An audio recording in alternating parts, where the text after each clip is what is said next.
This is William Henry Pratt, also known as Boris Karloff, obviously. This is a recent print, and I didn't want to draw him with makeup on because that's what you'd expect. So this is him sans makeup. I love his face, that like gaunt face without makeup. He kind of looks like Abe Vigoda. The one chief for the Patsy is obviously Jerry Lewis, wearing Beatle boots, mid-60s Jerry. Not a very good film. Sadly, as much as I adore Jerry Lewis, he could have always used stronger screenwriters. And this is an example of that. It's like, and the poster's pretty goofy. But it was a hit, I think, for Paramount. And so, people just liked seeing Jerry Lewis on the screen.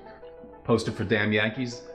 Jerry, smartly came into an established show on Broadway, and it was a big hit. It got, packed houses. And Jerry Lewis played the devil, the part that was originally played by Ray Walston. I never saw it. I have a lot of friends who saw it. I didn't have a strong desire to see it. What else we got? Larry Storch. This is timely. Philip Roth just died yesterday. Here's Larry Storch reading Philip Roth's Epstein. A lot of people think that's a fake cover. It's a fake album. It's a real album, and he does a really nice, commendable job reading that story. Larry, he's a talented guy. It's not funny, but there you go.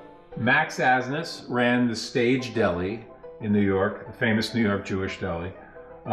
He was a character. He was a Russian immigrant, but he was the host starting in the mid-30s. For some reason, somebody decided that a record album of Max would sell well. And this was a Hirschfeld caricature of Max.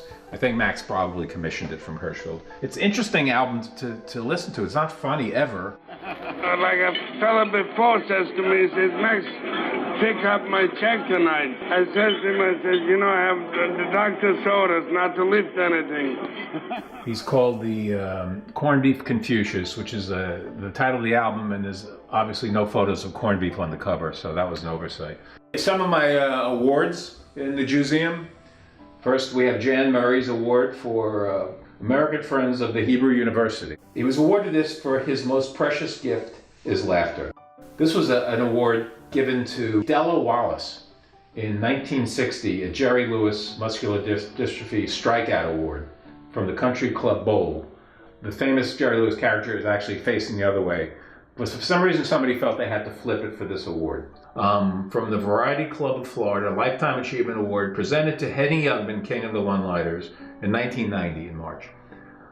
I don't know how the hell it wound up with me. It's like, obviously it's one of Henny's awards. They give out these awards to comedians or celebrities, in hopes that they would come to claim it. I guess Henny did, but somehow it wound up, I don't know where, but my friend Dave wound up with it and gifted it to me. So now it's here in the Jewseum. And that's all I have to say about that. More Amsterdam Frisbee, very rare item. I love this. I don't know what the hell it is. It's Marty Allen, obviously his head with his wig. Jack Wakefield, a Jewish comedian. This looks like to be the late 40s, early 50s.